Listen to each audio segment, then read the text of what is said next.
Guys, how's it going? Hey, cool gamer. Hey, Mama 3.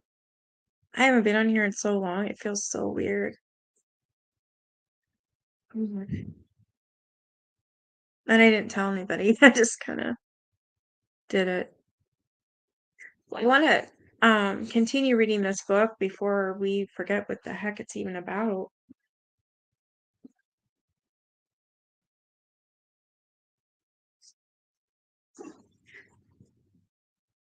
You know what? I should really post something in Discord.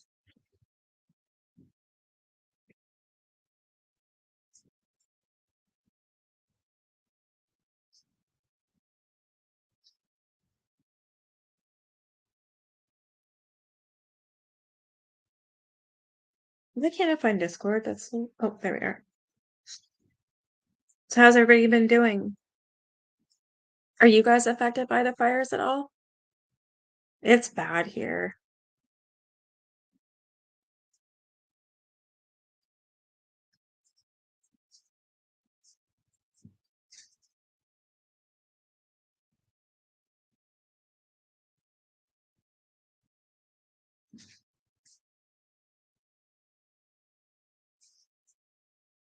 No way. It's all hazy here, and you can smell the smoke. It's crazy.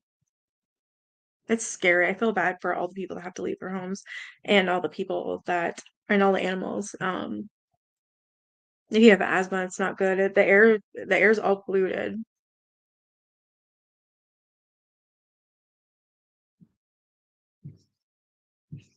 It's been a long couple days, eh? I might not get a lot of people in here, and that's fine. I haven't been live in forever. I don't even know if it popped up in notifications. I have no idea. Maybe I'll post on Twitter. No, I can't. Hey, Autistic.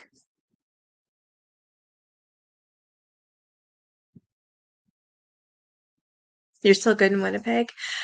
No, I don't have it like with anybody here. I just have a Discord, and it's just with me, Teresa, and Patty and Deb. And it's just the four of us. We're really close. So it's just that one. But I do have Discord if anyone wants to talk to me on that. What the hell is it? I forget. I usually have to ask Teresa for that. So I always forget. I think it's Nikki Farron 15. Hashtag 15, I think. That pounding is the basketball my son and his friend are playing. All right, I'm just going to start reading this book. We're on chapter 4. See how long I can read for.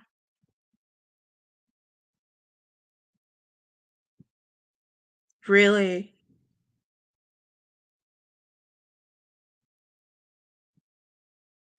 Um, do you have anything you can share with me on Twitter or anything? I'd like to look at that just to see what you found. Because not that I forgot, but I haven't been talking about or looking for anything because thanks, Mama. I said 16. It's not. Thank you. Um, yeah, I'd like to see what you have. And then hopefully, this whole scammer shit is done with because I mean, man, what Letitia went through was crazy.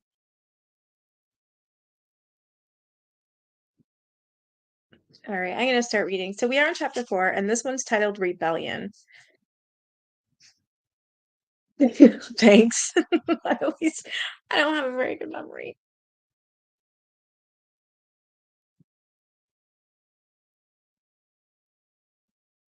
Okay, actually, I'm gonna read the last part of this.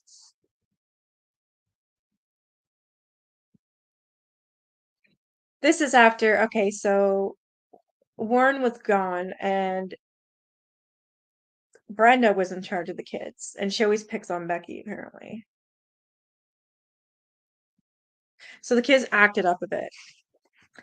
And so Brenda came storming into our room, grabbed Becky by her hair, and pulled her in from the window. I jumped down onto my bed before she could grab me. Brenda stuck her head out our window and yelled over to Shirley, who was hanging out her bedroom window. I'm going to spank you. Then, turning her attention back to us, she shoved Becky over to her bed and smacked her across the face. Father is going to hear about this, she snarled. Becky was playing tough and wouldn't cry, but I did. I hate you, I yelled. Mother Brenda looked at me, shocked. I was not the kind of child who would say something like that, but at that moment, I meant it for what she had done to Becky. I could tell Mother Brenda felt my words clear to her heart and by the look on her face as she turned to walk out of our room. Father called the whole family together the next morning. The Lord said, when you sin in public, you should be punished publicly.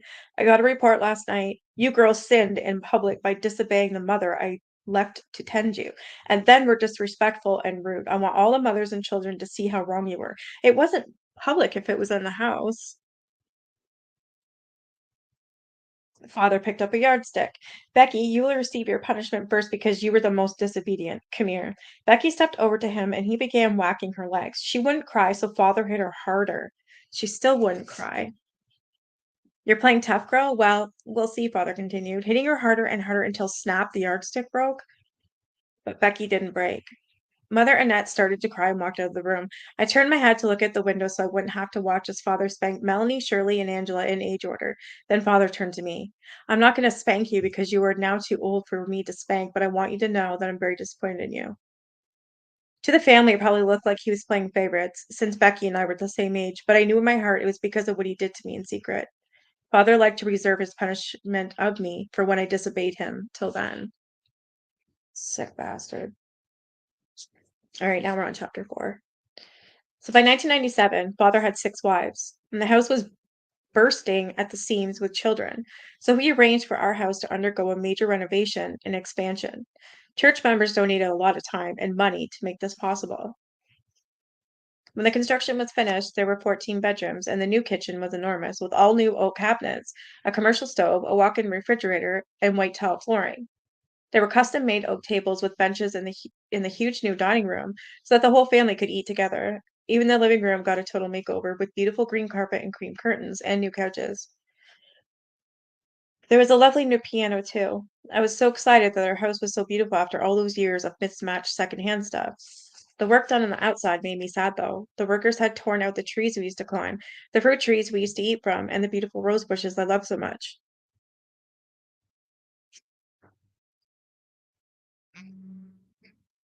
Sorry, someone's calling me. And I don't know who, it's a private number, so I'm not answering.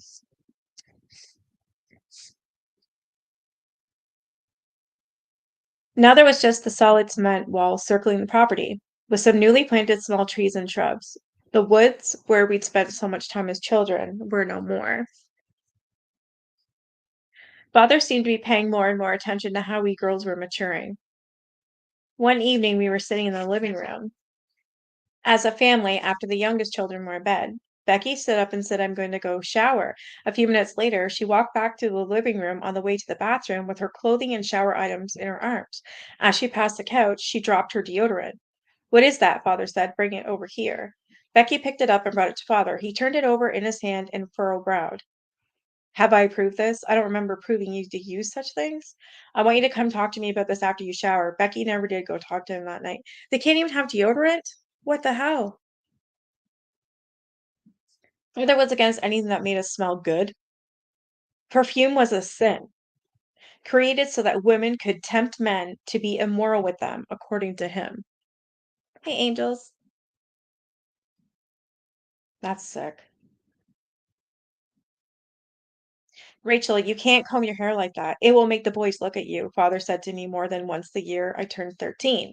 I still braided it according to the rules of the church, but he didn't like how I did it in the front. He corrected me often about my appearance, but I was persistent in my disobedience. As our family grew, Father had less time to focus on me, and I was more and more determined to be a normal teenager, although I closed my battles carefully, since Father could still deny me access to a few pleasures I had, such as playing with my sisters. This is so fricked up. But my hair was so crossing the line for father that he actually expelled me from school for it, and I missed most of 7th grade. What? Oh, no problem. Hey, Dragon.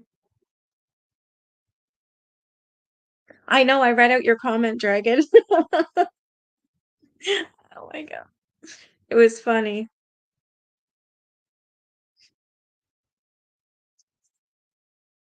Father wanted me to continue my schoolwork at home without a teacher, but I refused. Instead, I spent a lot of time practicing my violin, playing basketball, or reading novels if I could sneak them. By then, father had forbidden Gentile books entirely, saying that we could only read priesthood books, which meant scripture. But every once in a while, one of us girls would get our hands on a Gentile book at school or from one of our friends. That's when I learned the best place to read was the mud bathroom, the only place in the house it was okay to be behind a locked door.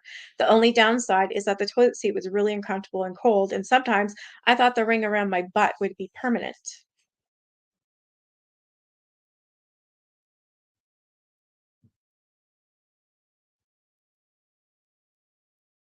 Right on, okay. I increasingly felt I couldn't trust anyone, and I was always angry. I didn't even get along with Becky, who had always been my go-to person when I wanted to share confidence or get comfort. More and more, I resisted father's efforts to be alone with me, even as they became more brazen. One morning before school, oh, no worries. That's when I love doing stuff like this, but I also love when other people do it because I like to listen when I'm cooking too. Because you can't watch a video or anything, but I like to listen too. I should read the prompts. One morning before school, father asked me to go outside to check the sprinklers with him. Standing in the yard, he grabbed my hand and put it in his pocket. I quickly realized oh my God, there was a hole in the fabric as he pressed my hand around his penis, which was already hard. Oh, I can't. This fucking guy. Father continued to hold my hand there as he walked around the yard, supposedly checking the sprinklers. A few of the younger children were playing in the yard. I knew they wouldn't notice or understand if they did. Still, I was embarrassed and ashamed. We walked around like this for what seemed like an eternity. I tried to pull my hand away several times, but he gripped it firmly to keep me there. Well, it looks like these sprinklers are all working, Father said finally, and let go of my hand. I tried to avoid him for the next few days, but I knew I couldn't avoid him forever. In February 1997, I asked father if I could get a dog. We had always had German shepherds around, and I still missed Sunny, but the ones we had now were mostly guard dogs for the family. I wanted my own pet. If you touch me, trigger warning. If you touch me right here, father said, pointing to his crotch, I'll get you a dog.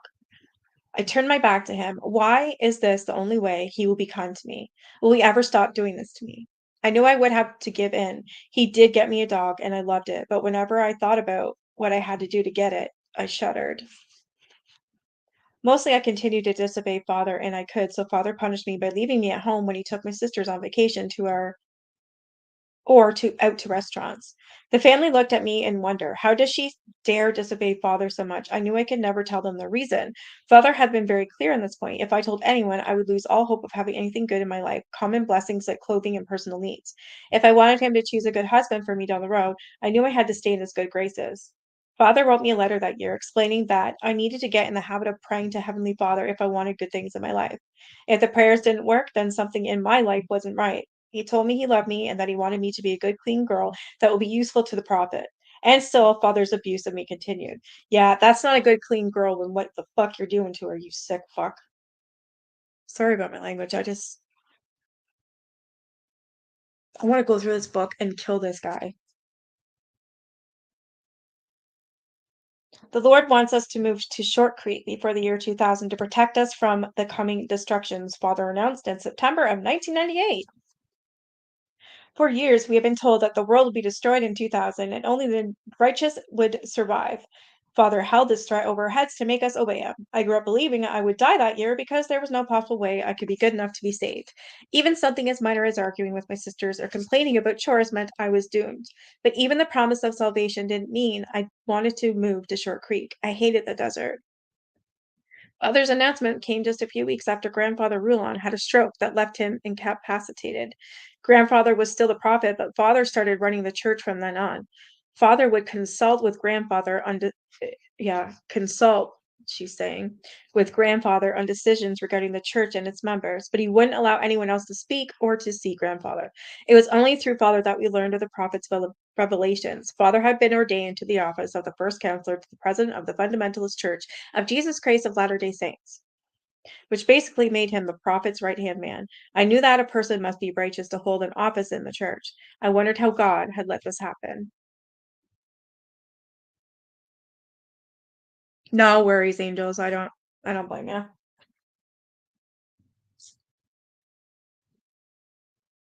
Short Creek straddles the border between Arizona and Utah and is comprised of the twin cities of Colorado City, Arizona, Hilldale, Utah. It's completely isolated with massive cliffs to the north side and the Grand Canyon to the south.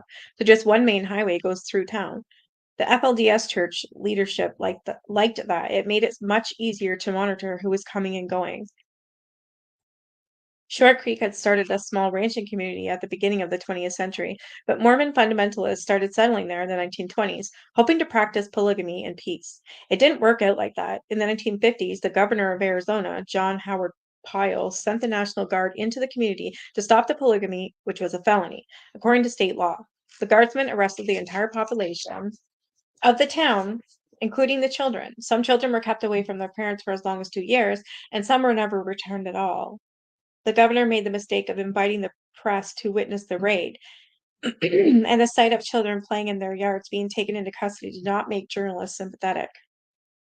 Subsequently, the governor was voted out of office, and after that, the fundamentalist Mormon community was largely left alone. Oh, that's terrible.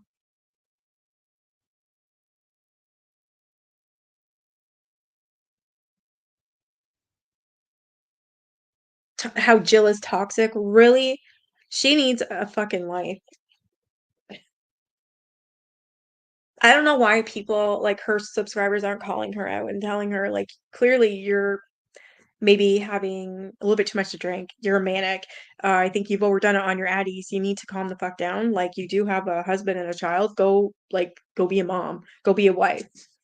I just don't understand why she doesn't get called it. Like, some people are leaving, and that is good. So I shouldn't really say that, but I know she's not going to just drop off the face of the earth.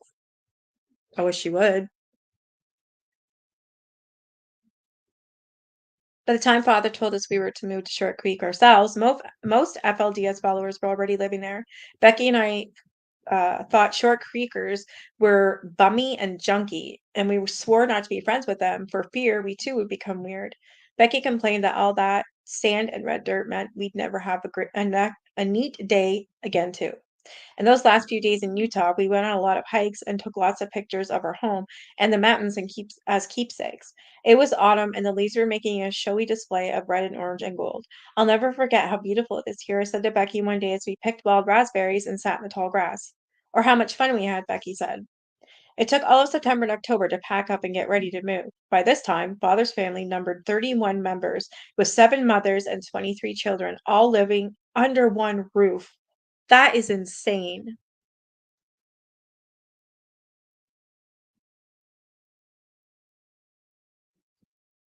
He pissed KJ off. That's awesome. I will, okay, I'll have to do that right after this, but I'll let you know for sure. I'll look at it right after this. I probably won't be on her too long. Most of the family left for Short Creek the last weekend in October. I wanted to stay in Salt Lake as long as possible, so I asked Father if I could go with the last ride. Father usually let me have what I wanted, like some kind of silent reinforcement for my keeping quiet. On a rainy November 1st of 1998, my sisters Becky and Mary Ann, Mother Barbara and I were the last of the family to leave Salt Lake Valley. Snow capped the top of the mountains, showing the first signs of winter. It was so hard to say goodbye. I don't think we can be as happy in Short Creek as we were here, I said as we started the drive south. Hey, Kimmy.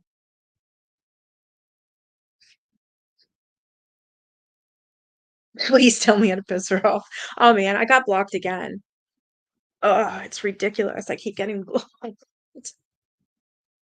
I don't even think what did I don't even remember what I said. Like I told you guys in a video, but it wasn't even that bad. I think I've been blocked on IG like I lost count, so it's over 10.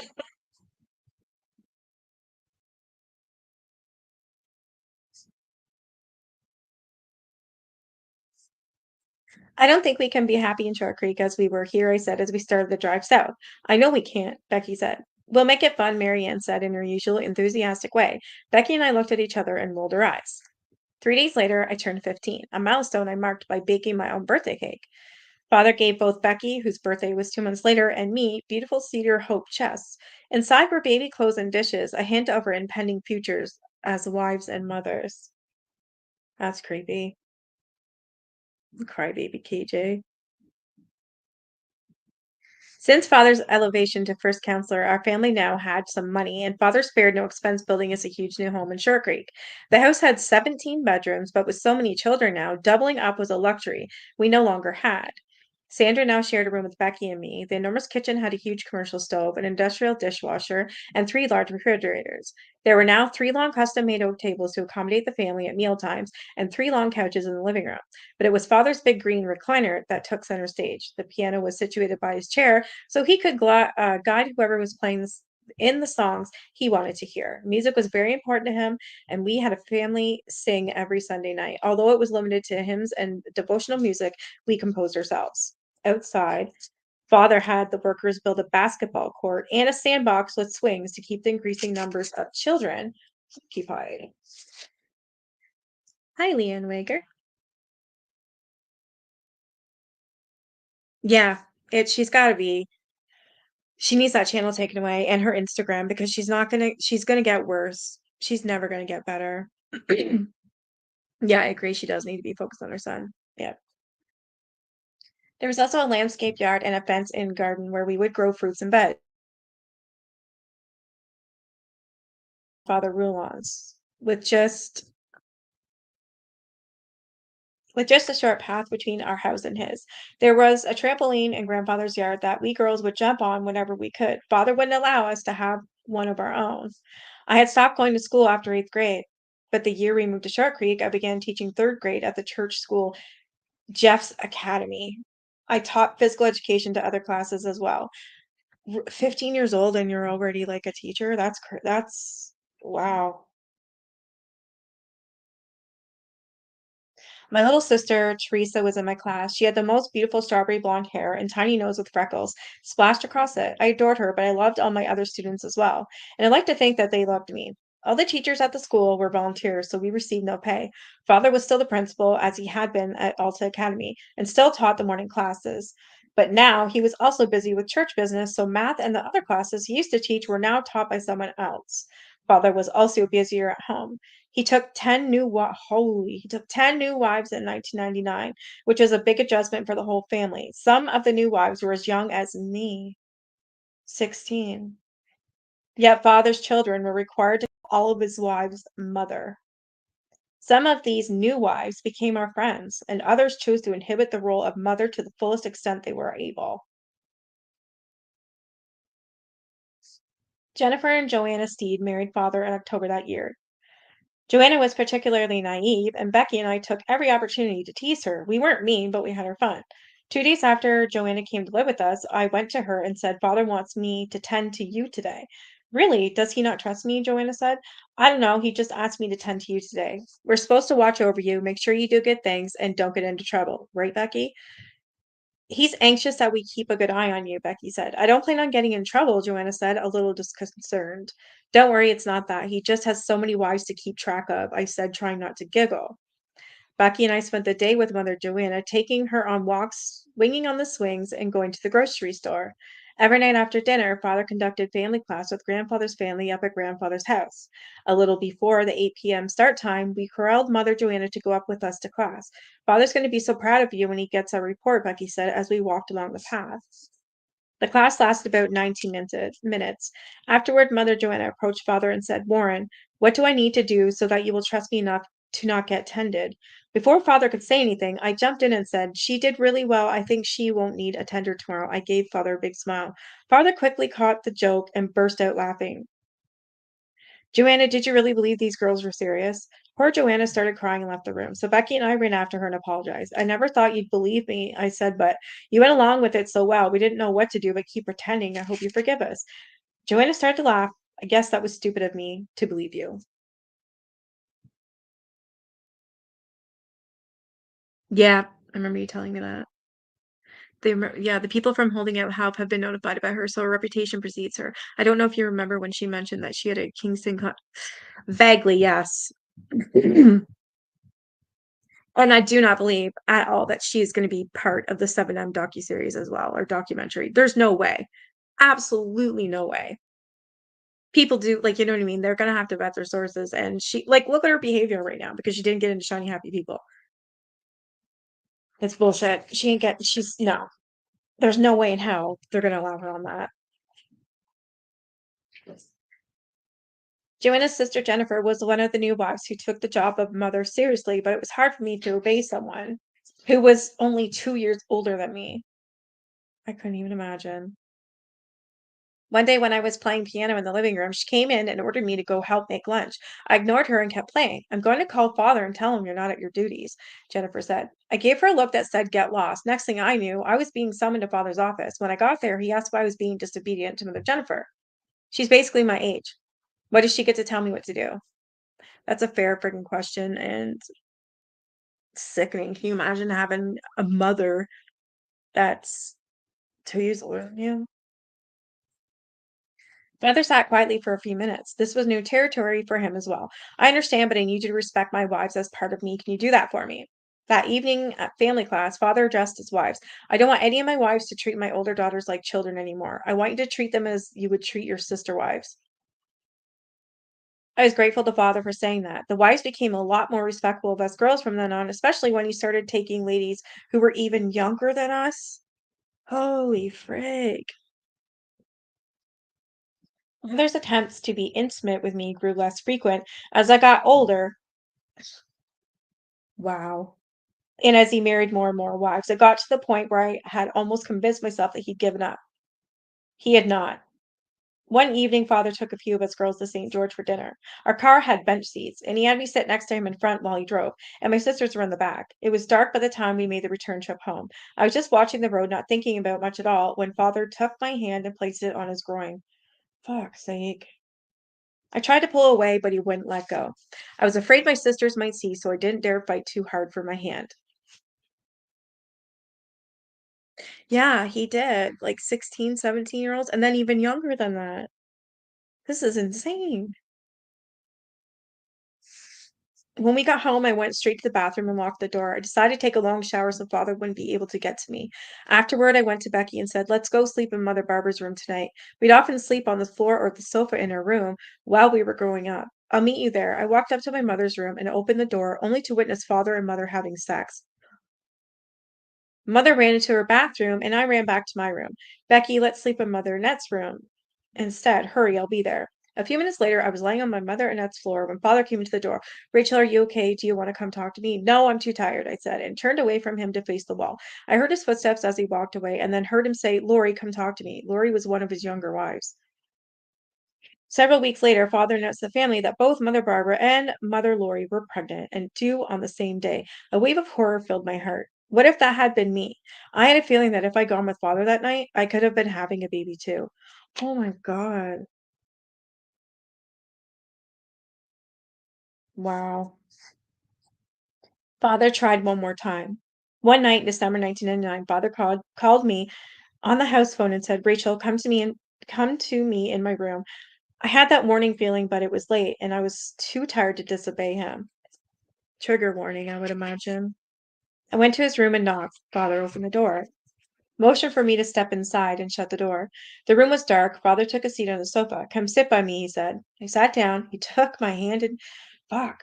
He took my hand in his and caressed it gently. Then he put it on his boy. Now he's calling it his boy. This time I didn't have to think about it. I was furious, and I was done with Father trying to hurt me. I quickly drew my hand back, got up, and walked out of the room, shutting the door behind me. Good for you.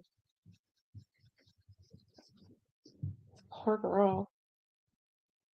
I went to my room where a few of my sisters were being wild and silly, but I was in no mood to join in. Instead, I picked up a notebook and searched our messy desk for a pen. I sat down to write Father a letter.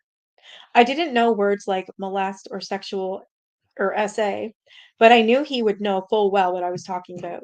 He would certainly understand when I wrote, I hate you when you do those things to me. I folded the paper and slid it under Father's door that night, then lay awake in fear of what he would do to me. The next morning I stayed in bed. I did not go to morning reading and prayer with family. I found out later Father hadn't gone that morning either, which was extremely rare for him. At around 10 a.m., Mother Millie came to me. Father wants you in his office, she said, meaning his office up at Grandfather Rouland's house, where he conducted church business. My hand shook as I turned back the covers to get out of bed. Although I had eaten nothing since the night before, my stomach gurgled threateningly as though I would vomit. Usually I would make haste when Father had requested my presence in his office.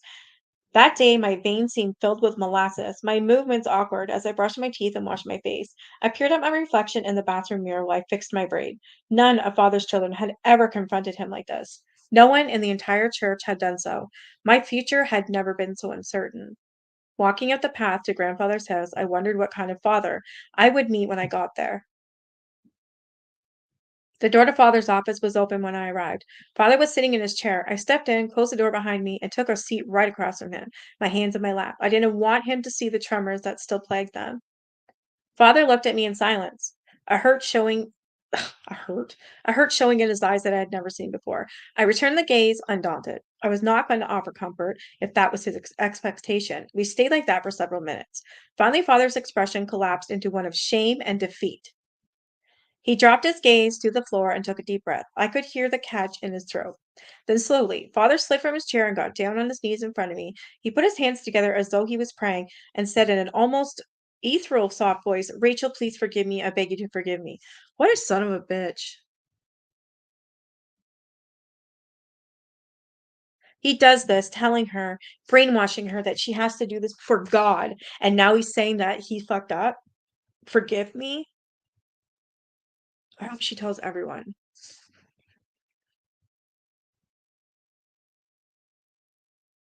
I've been in contact with a sibling of said person, and said person said that there is no way in whatever that she would not be talking to KJ, and they will gladly inform the HOH. And oh, that's so good not to work with her. Good. I'm so happy about that. Good. Oh, that makes me feel a lot better.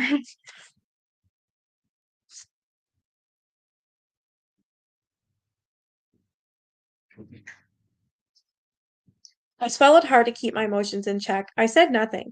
Rachel, I beg for your forgiveness. Please, please forgive me. Still, I held my tongue. The longer I did so, the more he begged. I began to feel embarrassed for him, not because he was protesting himself before me, but because the display of humility seemed hypocritical and insincere. I wanted to get up and run out of the room. Even his apology made me feel unclean. Yes, I forgive you. What else could I say? I had to stop this performance. Hey, Heavenly Cow. Thank you. I'm glad to be back. Hey, Alberta. I know it's been a while. COVID kicked the shit out of me, and then my grandmother passed, so it's been rough. It worked. Father went back to his chair. When he looked at me again, his face had regained its composure. There was no hint of shame there anymore.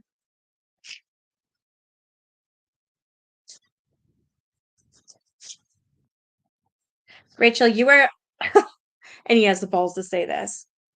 Rachel, you are a good and clean girl, he said, and I want you to know that my father put me in the position of first counselor. I did not. We can keep all this between you and me, okay? Wow.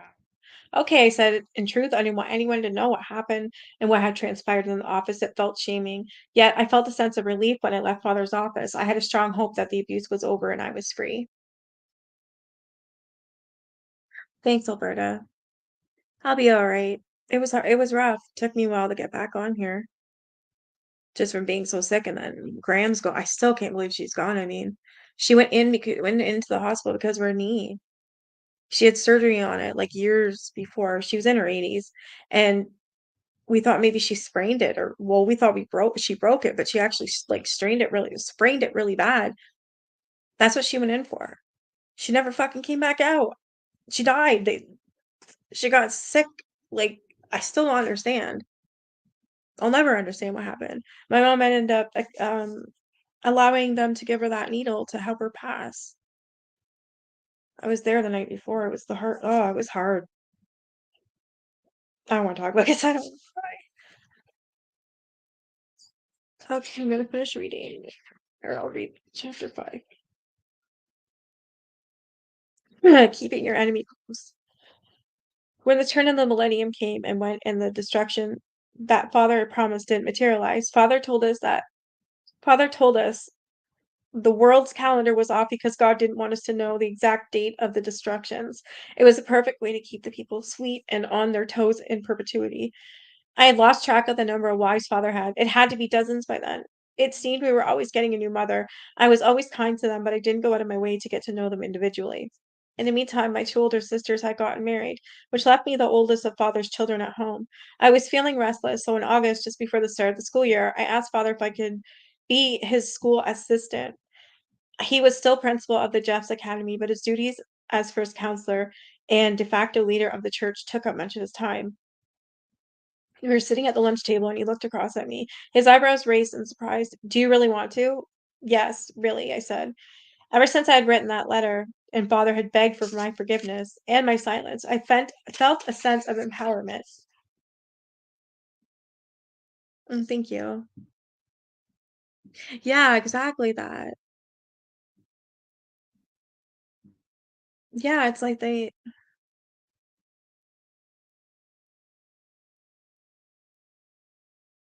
you recognize her because she's, Warren Jeffs' daughter, I would imagine. No, I never did watch, what is it? Dark Ghosts of the Village of the Dead. No, but I'd like to. He could no longer hurt me, and if I asked for something, I knew he'd agree to it, if only to ensure the safety of his secret. I got as many favors out of Father as I could within reason. Come up to the office to talk to me about it after lunch, Father said. Father put me through his assistant training, which I was glad to have. It helped me understand how Father thought and why he did what he did. Never make me repeat myself. Never say the word what to me. Learn to listen very carefully to what I say. Never show your weakness to someone you have authority over, such as a teacher to a student or a parent to a child. Always make sure they respect you. My job was to attend all of his school trainings, take notes, and transcribe his words. I ordered all of the school supplies, such as books and physical education equipment. I was Father's messenger to all of the teachers as well as the school recorder, keeping track of student enrollment and teaching staffing. When I had time, I substitute taught class as needed. Father also gave me the keys to his bedroom and office, saying, "You will be the only other person with access to my private areas beside me." I don't want those, I said, but he insisted I keep them.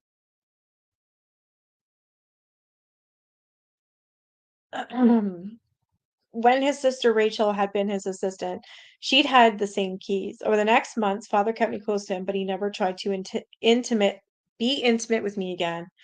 Good, I'm glad that's over.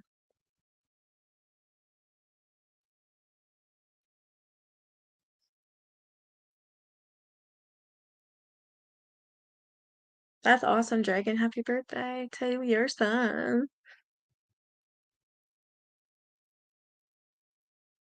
It's gonna blow my mind. I can't wait to watch it. And slow it down. Okay. Have closed caption on. It's Russian.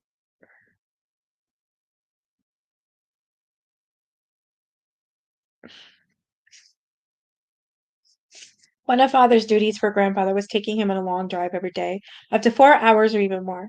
And Father would often have me join them on these rides. Sometimes Father asked me to drive him alone at night so that he could get some sleep. With more than 30 wives at home, this was the only way that Father could get any rest. I was not to tell anyone that I was driving him. Father's wives grew increasingly jealous of the time I spent with him, which I didn't understand. I was no threat to them.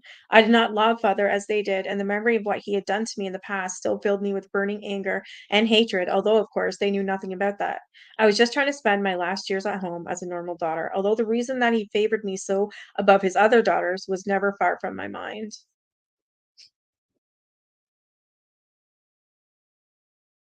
You quit smoking? That's amazing, Oprah and Stella. That's great. I love that.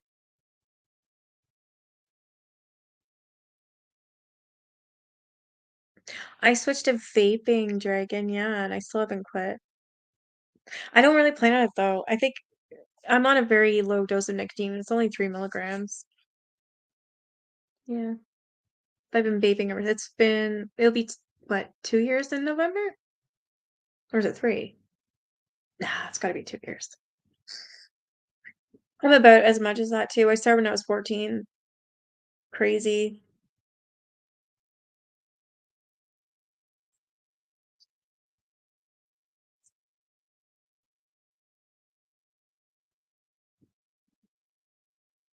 Chapter 6 is called Heavenly Father Offers a Blessing. Becky, come sit by me for singing, I said to my sister as we were finishing our Sunday dinner. March 25th, 2002. Every Sunday evening, we spent an hour or two singing as a family. I'll be there in a minute, Becky said. I ran upstairs and went to the bookshelf to get a songbook and then took a seat next to my sister, Angela, on the couch. Becky came up and sat on the other couch, and we began to sing More Holiness Give Me and Abide with Me. The younger children sang as loud and flat as they possibly could when we got to Firm as the Mountains Around Us. I enjoyed this time with my family. The warmth in that room made me forget the cool March night outdoors. I was as happy as I had ever been just then. I smiled at little Susie, who was 2 years old, going through her songbook, pretending that she could read the words. Rachel and Becky, I want your wedding dr- Rachel and Becky, I want your wedding dresses to be made by the end of this week, Father suddenly said. Melanie's too. I looked up from my book. Really, Father? He had a mischievous smile tugging at the corners of his mouth, so I wasn't sure if he was serious or just teasing us. When the Lord impresses me to do something, I do it, Father said. Cotton candy. One thing will last you 3 or 4 days, yeah. These ones, I don't know if you've seen these ones. So this is what you have to buy. You have to buy this whole thing.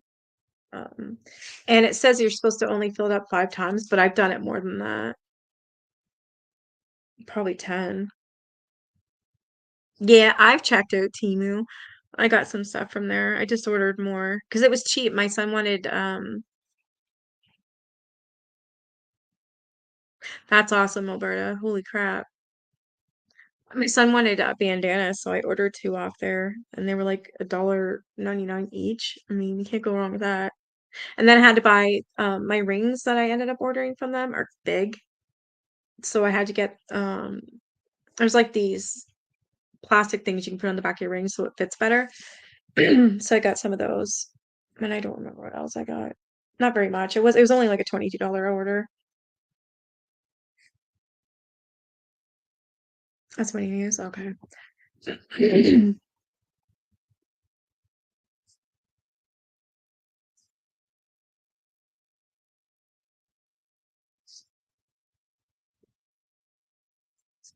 We don't want to get married, Becky said. Melanie can wait, he said. Rachel and Becky, you can talk to me after prayer if you want. Father had us sing a few more songs, but I could hardly focus on what we were singing. Father would choose our husbands, who might be our age or 50 years older, who might have no wives or 10 or more wives, who probably would be people we didn't know. And we had no say in the matter. That made the prospect of getting married very scary. Just before we knelt for family prayer, Father said, Rachel and Becky, I want you to know that if I could marry you, I would. What a sick bastard. You've got nuts on their earrings. Yeah, you got one for under 20. That's awesome.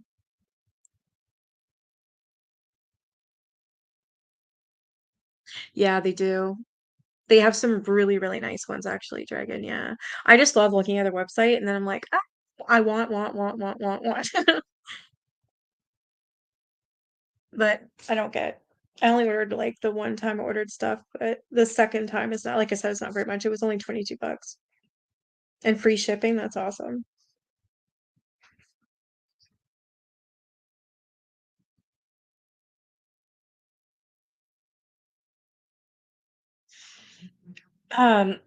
Just before we knelt for family prayer, Father said, Rachel and Becky, I want you to know that if I could marry you, I would.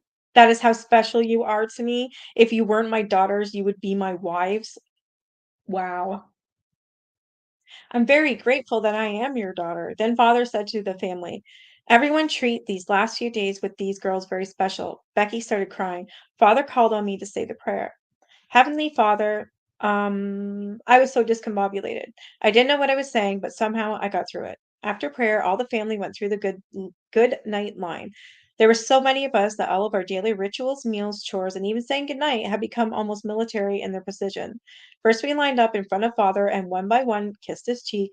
Then we shook hands with or hugged the other family members as we said goodnight to one another. Becky was crying as we followed Father downstairs. He still had that grin on his face. He unlocked his bedroom door and invited us inside, then shut and locked the door. He sat on a chair and motioned for us to sit at the foot of his bed. You don't want to get married, Father said to Becky. We want to wait till we get a little older, she said. Becky and I were 18. Some of Father's newer wives were 2 or 3 years younger than us. I didn't think this argument would persuade him. I did not like that he was marrying girls so young. It made me uncomfortable when I saw them streaming in and out of his room. I knew too well what he was doing with them. I'd love to keep you forever, Father said. I love you both so much. He looked at me and said, What do you want to do? I didn't really know what I said. I'm happy here, but if Heavenly Father is offering a blessing, I don't want to reject it. I guess I could keep you until you're 20. Becky stopped crying, assured that there was 2 more unmarried years left ahead of us. As we were leaving his room, Father said, I still want your dresses done by the end of the week.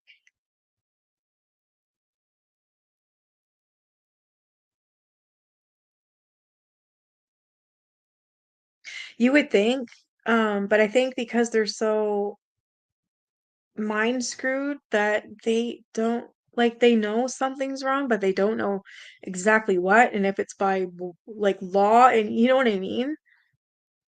Like it's easy for us to say, hell no, we're out. But for these girls, this is normal. Oh, no worries, autistic.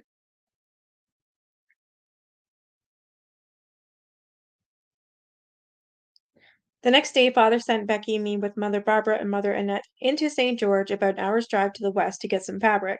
It was a hot day, even though it was only March. Leaves were sprouting on the trees and flowers were in bloom, but the red cliffs looked as dry as ever.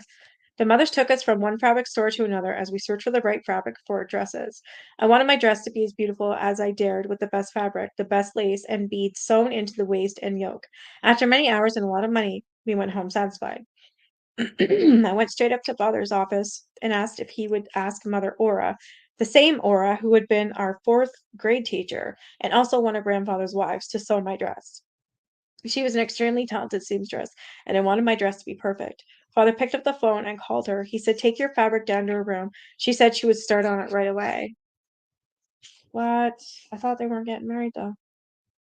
Mother Ora and I went over styles and patterns for an hour as I explained how I wanted my dress to look. When I told her about the beach, she said, We want to make it acceptable to your father. I don't think he'll mind, I said. That night, Becky, Angela, and I were sitting on the trampoline at grandfather's talking about our scares. I'm sure glad father isn't having us get married yet, Becky said. Why would father be so eager for us to get our dresses done if we aren't getting married? I said. What if you have to marry too old of a guy? Angela said. We might have to say no to him if he's too fat and ugly.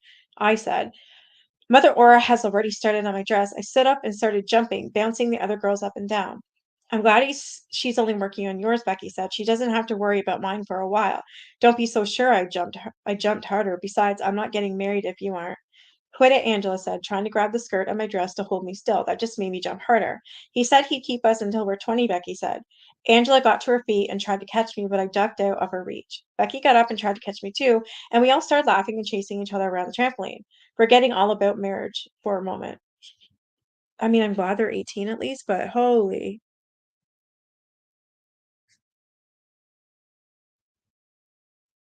Same old. Actually, you're right, Alberta. Yeah, you're right, because that was, yeah, same. Like, they know it's wrong, but it's like, what do they do about it?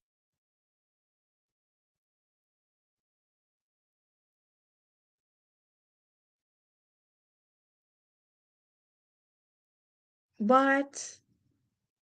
No. I'm sorry, Alberta. Why won't you buy from Olay anymore? I've got Olay body wash right now, but that's because it was on sale.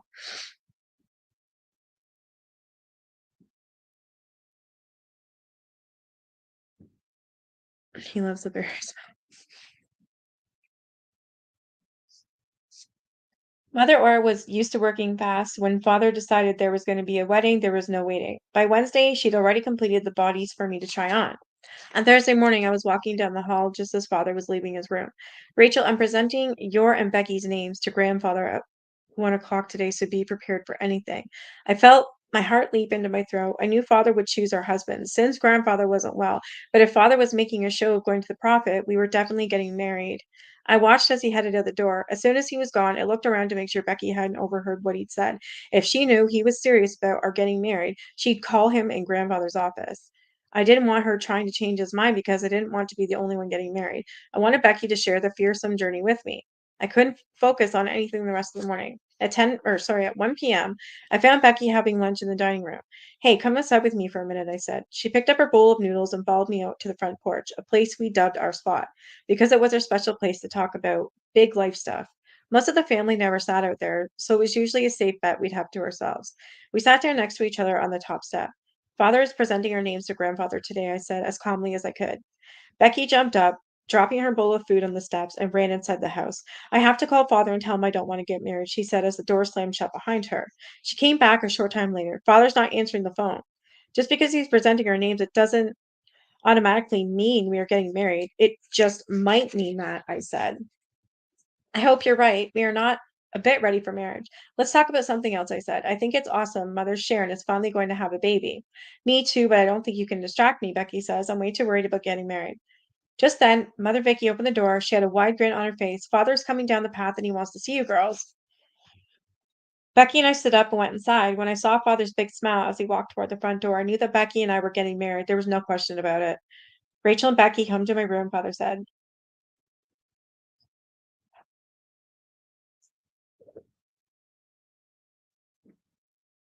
20 mothers and 30 or more children followed us to Father's room. Becky and I went inside while the family waited outside the door. Father sat in his chair and sat on two other small chairs on the other side of the bed. He paused for a moment and then said, Father wants you girls to get married tomorrow. I'm not going to tell you who it is. You will come to the wedding and be surprised, and your husband will be surprised too. I didn't say anything, and neither did Becky, but I didn't like not knowing who the men were that father had chosen. Now let's go eat some lunch.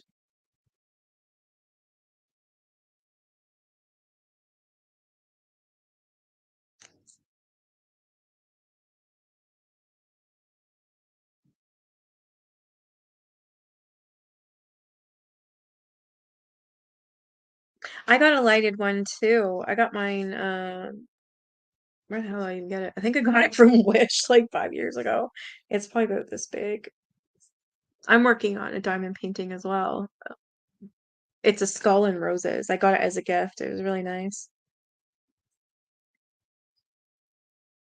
Yeah, the light helps. It definitely helps. Even mine's like my painting's probably it's pretty big, but the light's like that flat thing, but it works. I didn't say anything and neither did Becky, but I didn't like not knowing who the men were that father had chosen. And then he says, "Now let's go eat some lunch." We followed father to the lunch table. I wasn't hungry and Becky was crying. Everyone else was smiling and laughing and talking about her surprise husbands. We sat on a bench watching him eat while he kept looking over at me, smiling. Rachel, you look so much like your husband, father said. Does he have blonde hair? It's light. I want to know who it is, I said, emphasizing on the word want.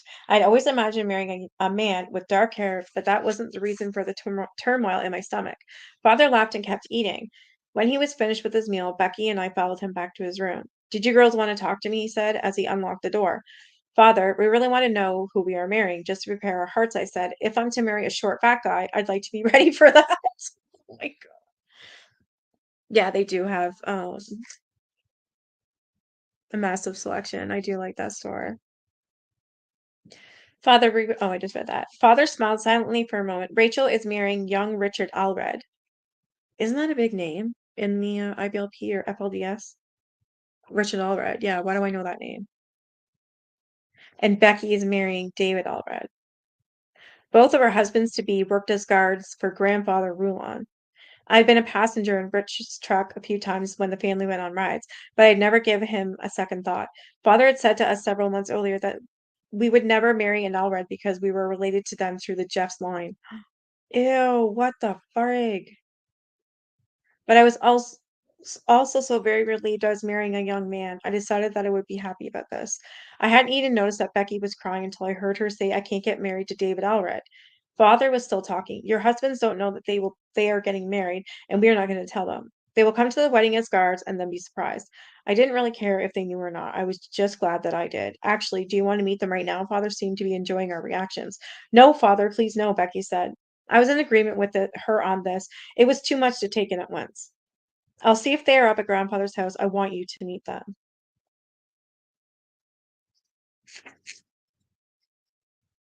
Yeah, I liked that me too. Father called the house and made arrangements for the two men to meet him right away at his office. I couldn't believe how fast this was happening.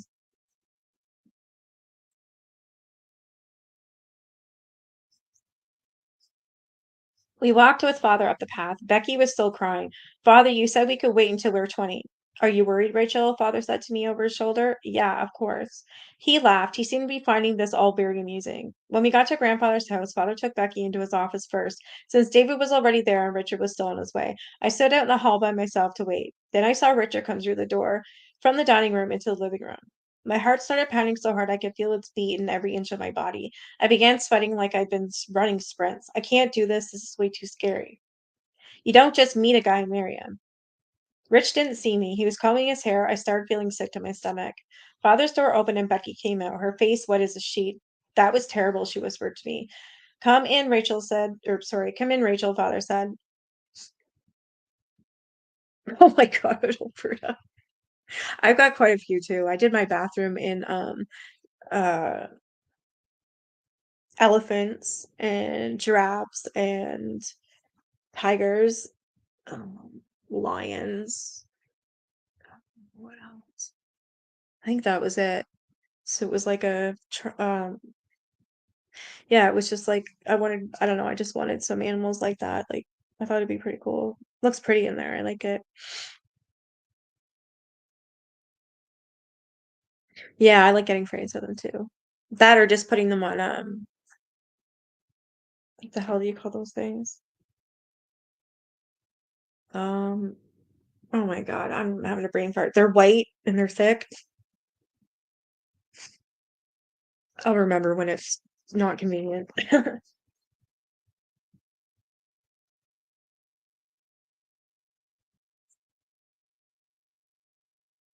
I took a seat and father closed the door. I had been nervous in this room many, many times before, but this was completely different. I didn't feel dread, just a heightened sense of anticipation. I was about to meet the man I would spend the rest of my life with, and I didn't even know if I would like him. I was also scared of what Rich would think of me. Father walked over to the door on the other side of his office that led to the living room and opened it. Richard, come in here. As Rich got to the doorway, Father said, meet your new wife, Rachel. Rich's mouth fell open as I stood up and clumsily shook his hand. I quickly retreated to the other side of the room and sat down. Father said, get to know each other, and walked out, shutting the door behind him. I couldn't do that. That's it. Thank you. Canvas painting boards. Yes. You did go nuts on team.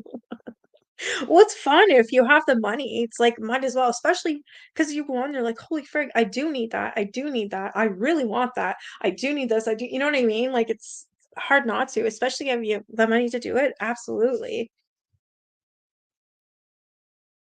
I sat in my chair, my legs swinging back and forth. I wasn't going to say a word unless he spoke first. Do you feel okay about this? Rich asked. Yes. What else was I to say? How old are you? I realized I was acting like a little girl, so he probably thought I was very young. 18. We sat there for 5 minutes, neither one of us speaking. Finally, father rescued us by coming back in. Rachel, sit right here, father said, pointing to a chair next to Rich. I obediently got up and sat next to Rich. I started feeling very warm, almost dizzy.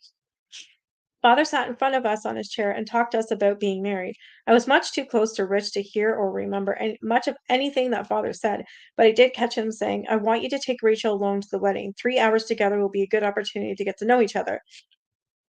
That scared me purple. Girls were forbidden to mingle with boys. The only man I'd ever been alone with was father. I couldn't wait for this interview to be over, and soon it was.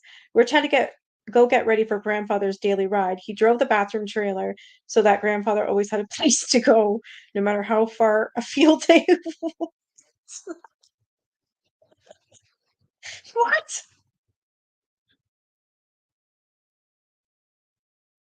Are you really? Holy crap.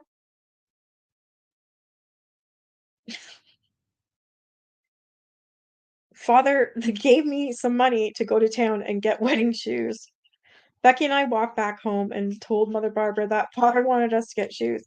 I went to get Mother Annette. Well, Becky and I waited for them in the van. Angela came out to join us. Mother said, "Can I come too?" Angela was our little tag along, so we didn't mind. The mothers came out and we drove off, but we first they stopped at grandfather's house. The mother said, and Becky went inside. "I'll stay in the van with Angela," I said. I didn't want to run into Rich again. "Who are you marrying, Rachel?" Angela asked. "Is he very neat?" "I don't know if I want to tell you just yet, but he might be neat." I wanted to sort out how I felt about the whole situation by myself. Just then, Rich drove up in his truck and parked next to the van. Talk about a bum luck. I shrieked and threw myself down on the van floor to hide. Angela started to laugh. "Now I know who it is. Tell me when he drives away. There is no use pretending she wasn't right." The ride to St. George was long, and all of the talk of marriage wore me out. I barely had the energy or will to stop for shoes. Fortunately, I found a pair at the first store we went to, and Becky decided to borrow a pair when we couldn't find anything she liked. When we got home, I got a phone call from Mother Aura. "Your dress is done. You can come and get it."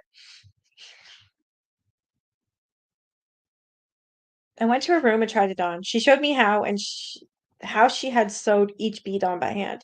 "Thank you so much for this," I said. I like it very much. Will you be able to get Becky's done in time?" "I hope so. Others are helping me with hers." Back home, Father asked to see the dress on me. I wasn't really comfortable putting on an exhibition, but I relented and I had some pictures taken with Mother and Father. Later, Father had Mother Aura remove some of the beads from the dress. That night, as everyone was going to bed, Father said to me, "We'll be leaving around 7 in the morning to go to the wedding. I want to talk to you before we leave, so be ready early." My nerves were so agitated, I didn't know if I'd be able to get any rest that night. I put my nightgown on and got in bed, but I soon realized sleep was far from me. I got up and went to Mother Amy's room. She was one of Father's younger wives, just 2 years older than me, and we become close. "Please put me to sleep," I said. She always knew how to make me relax. "Of course I will. This is my last chance to do it," she said. I lay in her bed and she rubbed my arms and legs in that way she had. She finally came and relieved me of my anxiousness for a few hours.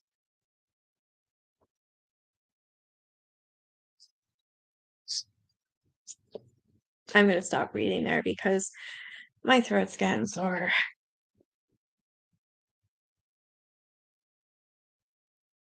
You need stickers. Wow, Alberta, that's crazy. Hey, Lena. Oh, no worries, Mama. I'm gonna end it. I just wanted to come on for a bit and read a couple chapters so we don't forget what this book is. Not that we would forget, but yeah, I don't know what I mean. I mean, it, I still got a bit to go, but it's been so long I was reading it. Same with like Jack the Ripper. I still got to finish that one as well. I don't what day did I do that? Mondays, right? Mondays? No, I don't even know now.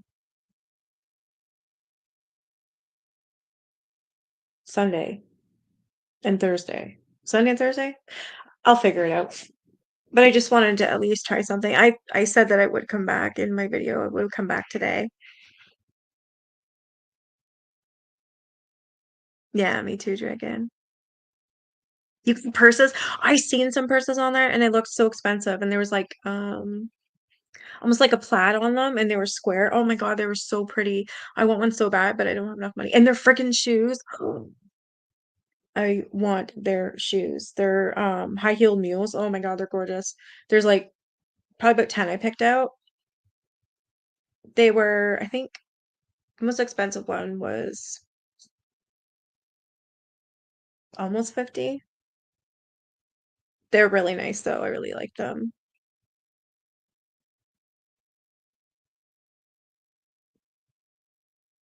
I don't know if I start making more on YouTube, I'll get something for myself, but right now I'm just not at all. I've got more subs. I'm very grateful. The tote bag. All right, I'm gonna go off here. My throat's hurting. And I think I'm gonna have one of those cup of soups. Chicken noodle one. I'm not sure when I'm gonna go live again. I will for sure on Wednesday. I'll keep doing Wednesdays for this book. That way we can at least finish it. So I'll be live again Wednesday, and I'll keep making videos about dumbass because she's spiraling, and every day there's something different. I love my favorite tomato soup is Heinz because it's the only one that doesn't use tomato paste. You can actually use a whole can of milk and it doesn't go gross. Yeah.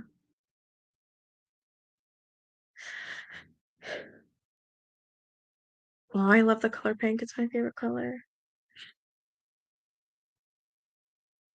Well, thank you guys for joining me. I will be back on Wednesday for a live for sure. I hope to come back earlier with something else.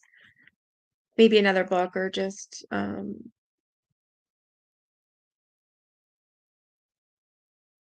thank you, Alberta. Yeah, it's good to be back. I want to come back on before Wednesday again though. I'm just trying to think of which one I can do. Yeah, definitely Karma's on. Well, thank you for joining me, guys. I'll still hit it. I'll still keep doing videos, but I gotta think of something to do for us. Just for live so that I can get back into it anyways. I'm hoping to go back on down the rabbit holes. That was fun when I went on. Haven't went live in so long. I was surprised I did. I'm glad she asked me though, because then I couldn't say no. I don't like saying no to opportunities, so I just did it. Glad I did. I had a great time. She's very nice. I like her a lot. All right, you guys have a good night. And I will see you again. Bye.